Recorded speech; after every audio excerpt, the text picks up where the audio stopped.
Good morning, good afternoon, good evening, folks. Michael Zuber, one rental at a time, back with the man, myth, the legend, the lazy investor, which hopefully we've made not the lazy deal hunter. In video number one, Mr. Dion from Dion Talk. How you doing, buddy? Howdy, Mike. Doing great. If people saw how much Skyrim I play with my VR set, they wouldn't call me lazy. I don't even know what Nerd. that is. I know. No idea. Sounds fun though. I don't know. I am super excited about the topic today in this video because this is specifically the people I'm trying to reach. Awesome. Well, this individual reached out to me. I asked him to cut and paste, forward you a note because I knew these are exactly the people you were trying to speak with. So do me a favor, set up the topic, and then you and I will riff on that said topic. Cool. So I actually appreciate questions like this. Questions like this spur the idea for conversations. This is somebody who hasn't started yet. They're ready to start with their buy and hold investing. And they're wondering how, if they can retire in 10 years, because I say this often, the average person can retire in 10 years or less and make work completely optional, even if you're not starting from the best position. I'm proof of that. Mm-hmm. But if they buy a property and it only cash flows $250 a month, and Michael Zuber says, get to 4, well, that'd be $1,000 a month.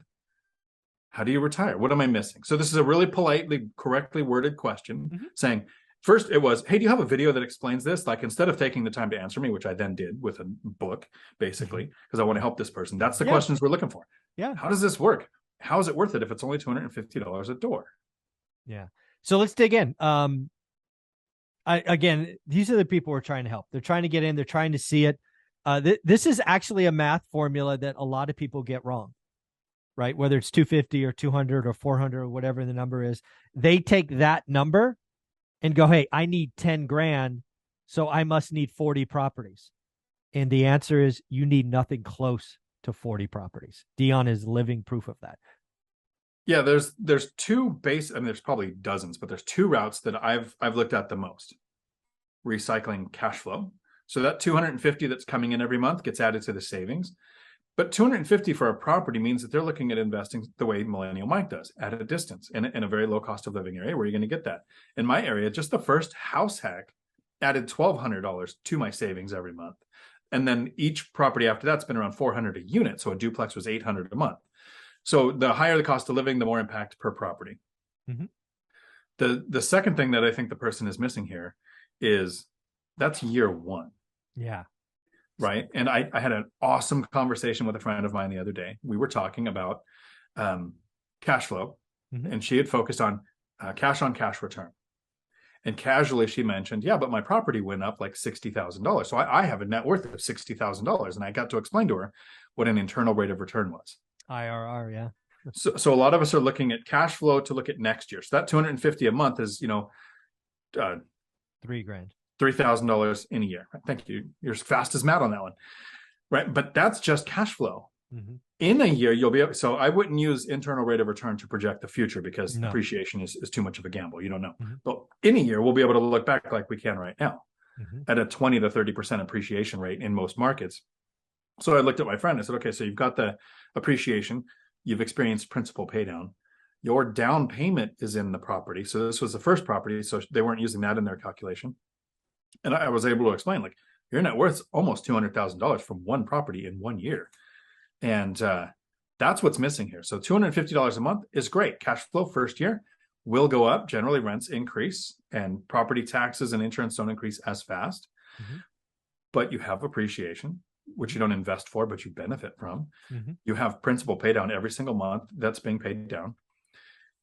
The first few years feel like they take forever. Yeah. You are only adding that first year $250 to your cash flow if you're investing for a property like this. But in 2 or 3 years, when you have another, that new one, let's say that they all started at $250 a month. That was just the only deals they could find. That's it. Yep. Mm-hmm. The deal now is $300 or $400. Yeah. And now you have 2. So now you're looking at $500 or $600 a month added towards your investing. It's the avoiding life creep, not just spending more money because now you have more money coming in and thinking I can get the better car, the vacation, like the bigger house. No life creep allowed. Yep. No life creep for at least 5 years. Correct. Like, you got to get. I waited about 8, and then ran a little crazy with it. But if you can wait 8 years, life is good. Life is good. Yes, and so there's like everyone can look at stocks and go, look at compound interest. If you invest 10,000 when you're 20 or 10,000 when you're 50, you have 10 times as much, whatever the math is on that hockey stick growth of compound interest. Mm-hmm. But compound the ways that real estate pays you. Yeah. So you have the 4 ways that real estate pays you. You have cash flow, appreciation, principal pay down, tax benefits, and time. Yeah. It's like the 4th dimension. Time is also a factor here. Yeah. The big one for me is that time factor that all these calculators don't use, right? If you make 250, you need 10 grand, you need 40 units. And this is something you've brought to me because it was so different than the way I did. You did what you have termed correctly the income snowball, right? You bought your first one, you took that excess savings, you piled it on top, you bought the second one. It took 2 years from 1 to 2, if I remember correctly. And 2 years from the first that one to the next one. Yeah, exactly. Then when you start stacking that up, it goes faster. Here's other realities. That 250 first deal is then 350 or 400. And you just get to this point where you can now replace, a 4-figure month with 16 rentals pretty easily. Then there's the way that I did it, right? I got to like year 4. Again, we bought 3 houses on the money we had saved. Every dollar after that was either a cash out refi or a 1031 exchange. We went from 3 units to 80 units, almost like probably 10 or 12 grand of our money to go to that because we were recycling capital. Everything was cash flow, no alligators, the whole story. So you can turbocharge this if that is who you are by recycling capital, which means Norris Drive, we put 20 down, we took 40 out. The 40 never went to life creep. You sacrificed for 18. Olivia and I did almost 15 years. Not $1 of cash out refi, 1031 exchange, cash flow, did anything except buy more property. And as time goes by, it just accelerates. It's $250 a month on your first one is awesome. Just choose who you are. Do you want to be the cash flow recycler? Great.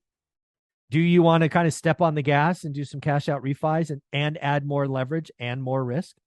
Cash out refis are great.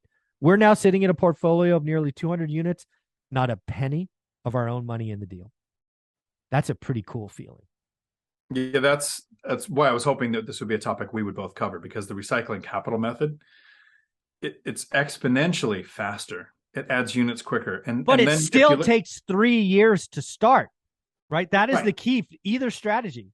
It's still that first inertia. It's slow. So that I'll probably butcher this, but Meet Kevin did a really good rendition of this on his Bigger Pockets episode, where they talked briefly about somebody who has $20 million in assets. Okay. Let's say you have 200 units and 0 cash flow. You just break even. And someone else has no units and no cash flow. So you're both at 0 cash flow. Okay. In 1 year, in a regular year, not like the last year where we had 20+% appreciation. So let's just say 5% appreciation. Mm-hmm. The person with no units gains appreciation on 0. Mm-hmm. The person with 20, who both had 0 cash flow, and I think they used 20 million in assets, so a 5% appreciation on 20 million, or a 5% appreciation on 0. Those first few years, it's hard to see that. Mm-hmm. So if you recycle capital the way that you and Matt the Lumberjack Landlord did, and our cash flows were 0 in 1 year, the financial difference is so massive, it's hard. It's staggering. Staggering, right. Again, this is why I was hoping we would do this together. The first 3 years to 4 years, our stories are the same. It's all slow.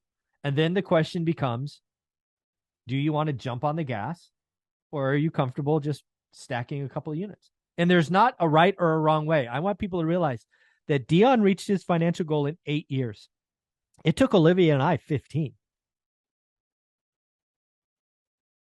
I have that question come up sometimes. What I really like is the 3 amigos have 3 different perspectives, right? Mm-hmm. 3 different methods. There isn't a right way. No. There's a right way for the person watching. And something that each one of us does will contribute to what works for them. My goal, and we talked about this in video 1 today, I'm lazy. I don't want to have to work. Like I set that goal, and some people experience life creep. I don't experience goal creep. And this is from a sci-fi movie with Chris Pratt. It's so good. Robot bartender advice. Just think about where you want to be. Okay. Like picture that. So you want to be married, you want to be on vacation, you want to be wealthy, you want to be financially free, you want to be whatever. When most people get there, they think about where they would like to be from there. Instead of, this is where I want it to be. Enjoy this is it. I'm here. I'm here. Let's have a drink. I'm exactly where I want to be. That's awesome. All right. So you got to tell me which movie that's from. So I'll put it in the show notes. I'll send it to you. Thanks. Yeah, this is a lot. So again, what I would tell a student thinking about $250 is that's not the number to think about. It's a journey. I think you do have to ask yourself what strategy you like, because I do think you need to know your strategy up front. But regardless, it's the same start. It's the same suck. The first 3 years suck. It's just slower than everybody wants. Sorry. That's why I think one of my favorite videos I made was the how to get started, the 6 steps to getting started in real estate. It's the one I've sent to the most people, because your goal, whether it's unit count, net worth, financial freedom, simplest, lowest unit count, whatever your goal is, those first 3 years are almost the same. Yeah, no, I agree. Learn to save, work on credit score, find out from a lender what your options are. Like everybody can get started the same, and then you can go all the different routes that there are. There you go. Well, Dion, do me a favor. Where can people find you? Right here on YouTube, Dion Talk Financial Freedom, where my live streams are Tuesdays, 4 p.m. Pacific. Awesome. Thanks, buddy. Ciao.